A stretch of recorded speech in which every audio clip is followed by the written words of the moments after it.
you. Some of these things are mistakes I also made. I understand what it's like to get married and think that everything is going to be about you, because Please, if you're new to this channel, kindly subscribe so you'll be notified anytime we post a content like this. from the beginning, the man chased you, you felt like a princess, he did everything. You made it difficult sometimes. He'll call you, won't pick your call, you're doing shakara. You're literally just posing for him. And he's doing all the chasing, he's taking you out to dinner, he's sending you love notes, he's doing everything he can to get you. Then of course the wedding day, the whole planning process, everybody's gushing about you, especially when you got your ring. All of a sudden your left hand was the only hand you had anymore. Hair is in all of us had that fake hair, we're always flicking, and people asking us questions. We're doing that from the engagement to the wedding day. In fact, even the way you walked into the church. When he came in, nobody knows. When you walk into the church, pastor would say, can we just rise, as the bride walks in with her dad, and you're feeling like a queen. And then you get home. God doesn't have time for you anymore. He doesn't call you anymore. Everything just suddenly stops. And it can be very infuriating, because that's where a lot of women start to complain. All the things you did before we got married, you don't do them anymore. Listen to me. Listen, my darling. You are not the project. Men are project driven. Most men are project driven. The reason why he was so invested when he was chasing you and everything is because you were the project. Now he has moved on to other projects. He's moved on to making money. He's moved on to getting a promotion at work. He's moved on to having babies, providing for the babies, building his house. There are many other projects. You were just one of the projects. He has achieved that project. He has ticked that box off and he has moved on. I know it's hard to hear, but it's the truth. Now, there's a solution. There's something you can do to make sure that you still have a happy marriage. And that is, you need to quit nagging about, you don't call me anymore, you don't check up on me anymore, you don't tell me I'm beautiful, and join him in achieving his other projects. If you want to stay relevant in a man's life, you have to be in his face. If you know that he has other projects, things he's dreaming about, he wants to build his house, you need to help. That's what you're here for. Bible says that Adam had work, then God sent the woman to be a helpmeet. He needed a helper that was suitable for him and adaptable to him, a helper that was comparable to him. If you want to stop that, or rather solve that problem of feeling like, oh, my husband doesn't pay attention to me anymore, then get interested in the things he's interested in. Join him in achieving the next project. The first mistake we make is thinking we're the project, that the world revolves around us, that marriage is going to be about us. Listen, marriage is never about what you can get. It's always about what you can give. When God made woman, he never said, I'm making the woman so she can go and enjoy. That's a byproduct. Of course you're expected to enjoy your marriage. Of course your husband is supposed to be a blessing to you. Of course your husband is supposed to spoil you when he has a chance to. But thinking that you are the sole reason why marriage was set up is going to be a huge disappointment for you. If anything, it can cause you to even get depressed. You are not the project. Deal with it. Stop acting like you are, and help him achieve his other projects. That's the first mistake married women make, thinking that they're the project, that the world revolves around them, that everything should be about them. Move on. Give your husband a break. He has other dreams, he has other goals. You were just one, maybe the major one, that should help him achieve all the others. Number two mistake that married women always make. I said, remember, I'm on your side. I am totally on your side. Please don't tune off, because these days I hear a lot of women complain, everything is about women, everything is about women. The truth is, if you sit there and say everything is about women, what about men? Nothing's going to be done. Bible says that your own obedience must be complete before you can avenge disobedience. If you go to God and say, my husband is not doing this, God's going to say, what about you? One of the things God taught me this a long time ago. I read the story of where Jesus was talking to Peter and was telling him that when you get older, you would be held by the hand and you would die. And Jesus was describing how Peter was going to die and how he was going to suffer death. And Peter said to Jesus, he looked at Jesus and he saw the Apostle John, the disciple Jesus loved, sitting beside Jesus, and said, what about him? And Jesus didn't say, this one is going to die. Like, no. Jesus said, what is it to you? What's your business? You follow me. It doesn't matter what he does or what's going to happen to his life. What's important is you. What I'm saying to you. When you go to God and say, my husband is doing, my husband, God will say, you, have you done your bit? Do your own first, then I would fight for you. The second thing, like I said, is supporting the wrong decision. Married women do this a lot. Hey, he's my husband, what am I supposed to do? You are supposed to tell him the truth. That's what you are there for. You should be the voice of reason in your husband's life. Your husband wants to kill somebody, will you follow him? Your husband wants to steal, will you follow him? Let's stop supporting wrong decisions under the guise of submission. All of a sudden, when submission is a good enough excuse or something we can hide under, then we say, oh, I'm submitting. But if you say submit, you fight. Why must women submit? Why must women submit? Stop supporting wrong decisions. I always jokingly tell my friends, I say bad wife is bad. If a man has a bad wife, it is very bad. A woman that cannot tell him the truth. The man wants to go mad, you support all his decisions. He wants to do this, you say it's okay, you are the best. You're not telling him that this thing you do is bad. Stop disrespecting your boss. Stop stealing money from the company. Stop, you're encouraging him. When you are slaving away there, please, it's our turn to be blessed. No, look at the story of Ananias and Sapphira. I totally believe that they could have saved each other's life. If his wife had said to him, this plan that you've come up with, that we should steal the money we promised God, let's not do it though, my hand is not there. If she had said that, she just agreed. Submissive wife. It's the man said, it's our money. How would they know? How would they know if we don't tell them everything that we made? And they sold the property. Peter said, when the property was yours, did anybody force you to give us? Why have you lied against the Holy Spirit? He fell down and died. His wife came in a few minutes later. Did you bring all the money that you were supposed to bring? She said, yes, so my husband brought everything. They said, listen, the people that went to bury your husband, listen for their footsteps. They're at the door, they will carry you out now. She fell down and died as well. Why? Because she was supporting rubbish. If your husband is doing something wrong, be able to stand up for the truth. I hear a lot of my women say things like, I don't want trouble, I want peace, so I will not tell him. You will allow him self-destruct. You will allow your husband make stupid mistakes because you don't want trouble. That's what you are there for. You are there to trouble his trouble. You are there to make sure that his life turns out good. I always tell women, listen, you determine the legacy your husband leaves for your children. If your husband is doing something wrong and you don't speak up, your sons will see it and say it's okay. Your daughters will see it and say it's okay. Your daughters will think that that's how marriage should be. But if you tell him and find a nice way to tell him, your husband comes up with a crazy decision. Let's not give our tithes. Or a crazy decision. I want to plan and steal money from my office, and you say, hey, as far as you don't catch, are you all right? Are you all right? Your job is to support your husband when he's making the right decisions and to correct him when he's not, prayerfully and respectfully correct him when he's not. My husband knows I'm the number one person that will tell him the truth.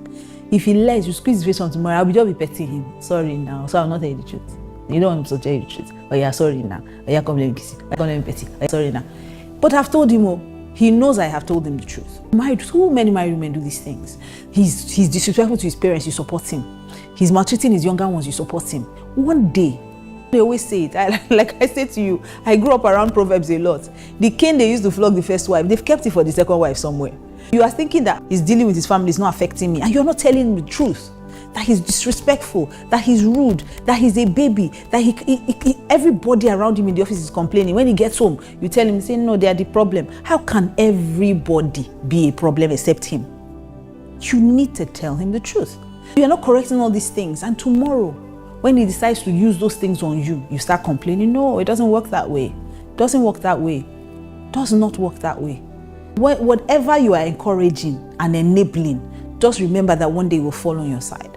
As married women, we must make sure that we tell our husbands the truth. We must be the voice of reason. Like I said, you must be respectful, it must be prayerful, but you must always speak up for the truth. You must always speak up for the truth. Don't support your husband when he's doing the wrong thing. The third mistake that married women make is the mistake of familiarity. Hey, and this one, everybody is guilty, even me. Let me tell you the truth now. Even me.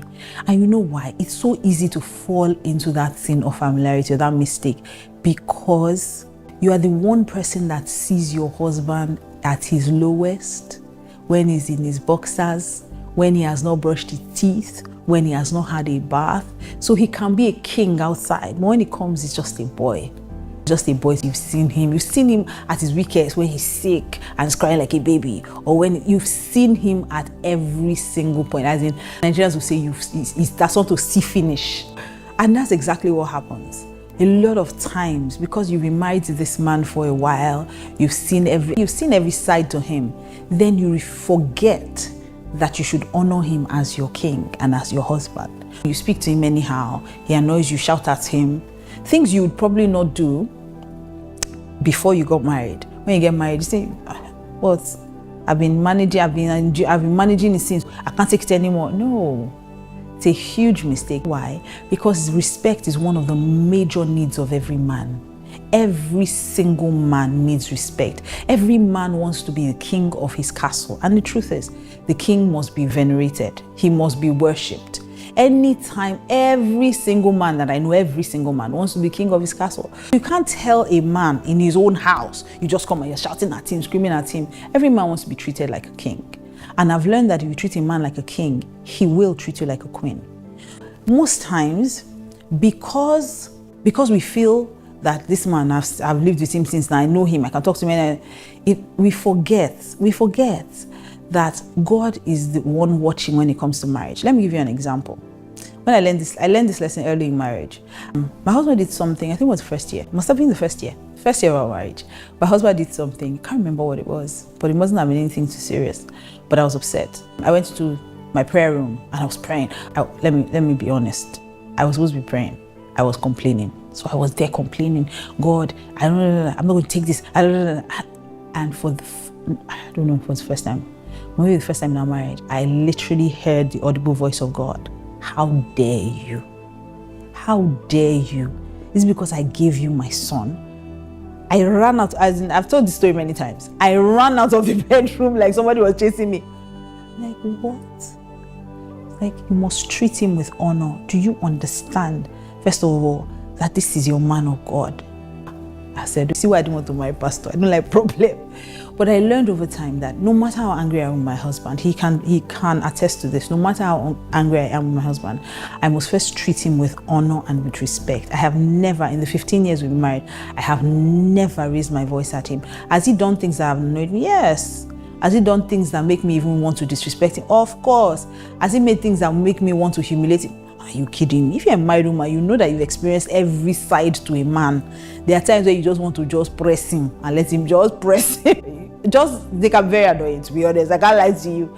And the truth is that even though he's all these things, he's still my head. He's still my pastor. I tell women every time, you must learn to respect your husband the same way you would respect your pastor. A lot of women I'm talking Christian women now, a lot of Christian women respect their pastors. No matter what the pastor says, they will say, yes, sir. They will kneel down, yes, sir. Oh, yes, sir. They will literally be bowing and literally almost worshiping the pastor. Meanwhile, when you get home, your husband says something, you shout at him disrespectfully that what? You are talking. But this is your own pastor at home. The same way you would honor your pastor, you should honor your husband the same way. Same way you honor your father, you honor your husband the same way. But my husband is my pastor. Some other women have it easy. When you're angry with your husband, you can literally scream at him. I dare not. He's my pastor, first of all, before he's my husband. But I try very hard not to forget that. Even in the Bible, there's this story that should keep all of us on our toes. The story of Esther doesn't start from Esther. It starts from a queen called Vashti. Now, Queen Vashti was married to the king, and the king was in charge of all the nations in the east. He was such a great king, King Ahasuerus. He was such a great king. And he was throwing a banquet, and he had thrown his banquet for days, months. His wife too was throwing her own banquet. She was a queen in her own right. So in her palace, she was hosting her own parties. And then the king sent for her. And she sent a message back to him that she's not coming. At first, I read that story the way everyone reads the story. I just read it and she said she's not coming. The king got angry and said, oh, he wants another. And then the wise men advised him, get another wife, banish Vashti, because if other women see that they can treat the king like that, they will all think they can treat their husbands like that. The king banished her, and after a while, he was sad he did, but he wanted a new wife. They just said, let's bring Esther, and Esther replaced Vashti. I've read that story many times, and I read it in favor of Esther, that God just wanted favor of Esther. Listen, If Vashti did not misbehave, there would be no position for Esther. Esther would have married somebody else. And maybe God would have given her someone of honor. But Vashti misbehaved. It was that familiarity. She too had gotten to the point where me too am a queen. The king is sending for me too am a queen, so I can decide. No. The king made up his mind at that point to replace her. Your husband may not replace you by marrying another wife, but he may replace you in his heart. He's not talking to you about very important things. He's not talking to you about sensitive things. You now notice that he's talking more to his friends. He's talking to his brothers. He's talking to his siblings. He's talking to his extended other family members, but he's not talking to you. Check your heart. If you have been treating him with disrespect, a man will simply log out. If he's even a good man, he might not marry someone else. I know some evil men that will just move on. They will Vashti you, banish you and go and look for an Esther, one small fine girl that they can just replace you with. I'm trusting God that your husband is not that kind. But I'm talking about men who are even Christian and godly. They will just log out. Say anything they want to tell you, shout at them, talk to them anyhow. Men hate disrespect. And that is the mistake married women make. They disrespect their husbands constantly. No matter how annoying your husband is, no matter what you want to tell him, there must be a way you can tell him respectfully and prayerfully. The next mistake that married women make, this one we're all guilty. I'm going to look at myself as I'm looking at you. The next one, number 4, not taking care of ourselves. Let me speak in the verse. Not taking care of ourselves. Married women are the most guilty of this. Not taking care of yourself. Now, this thing is on 2 levels. First of all, not taking care of your looks. And the truth is that men are moved by what they see. God gave us expo. When Samuel went to anoint David, when he got there, he saw the first one. I said, this one is tall, he looks the part. This must be the one I will anoint king. God said, it's not the one. He said, men look on the outward. He said, I look on the heart. Listen, God gave us expo. Men look on the outward. Men are not God. God may look inside and say, oh, my daughter has such a kind heart, a gentle spirit. Men are into packaging. Men are into see what's on the outside before they look inside. They must first be attractive to them. Men are moved by what they see. They are not God. It's God who looks at the heart. A man looks at the outward appearance. A lot of women get married and relax. They say, oh, he has married me. Before he got married to you, putting your lashes, your makeup is always on fleek, everything on point. You're doing your hair every 2 weeks. Now, since he got married to you, you've been wearing hairnet, and that hair, you've been carrying it for 6 weeks. You've not washed it once. You are smelling of sweat, and he's just pretending like he's not smelling. You are smelling. If you need to smell your hair, say, honey, is my hair smelling? If you ask your husband, smelling, I'm telling you, he can't tell you smelling, but it's smelling. Wash your hair. Even if you're wearing a wig, please, the hair under the wig. We can't see the tracks anymore. The tracks for the cornrow. Everything has merged together. It's no longer cornrows. It's now farmland, grassland. I don't even know what else to call it. That has merged. The hair you are not doing, you're not washing your hair. By 3 p.m. you have not brushed your teeth since morning. You're walking about with wrapper on your chest. Help him. I know your husband is born again. Oh, my husband is born again. My husband can never cheat on me. Thank you. But must he be under punishment? Thank you that he will not cheat on you. But can't you make it easy for him not to cheat on you? Can't you help the man? Especially in this recent lockdown, it has been amazing. I did a Zoom call with married women weeks ago, and I asked everyone to come put their cameras on. I almost passed them. I said, wait. Is this what the men are seeing? Ladies, wash your hair today. Please help me put on makeup. I started screaming. They were laughing. They said, Pastor, was coming. I was like, you cannot see yourselves. Can you see yourselves? No, you've not had your bath. You've not combed your hair. You're all wearing shower cap. Some of you have face masks on. Some of you have, not face masks, facial masks. No, the Shelly, Nixodem. You rub all those things that you white and you're walking about everywhere. You've not brushed your teeth in the afternoon. You're walking about. You are smelling. And the man not saying anything because he knows that if he says it now, you will nag. You will cry. He doesn't want trouble. So he's keeping quiet. But me, I'm ready for your trouble. Go have your bath. Stand up from watching this thing. Yes. Pause it. I'll come back. I'll be here. Thank you for watching Kingdom Come News. We hope you were blessed by this inspirational content. Please do well to subscribe to our channel, like and share with your friends. And don't forget to hit that notification button so that when we post an inspirational content like this, you'll be the first to be notified. Until then, remain blessed. See you in the next edition.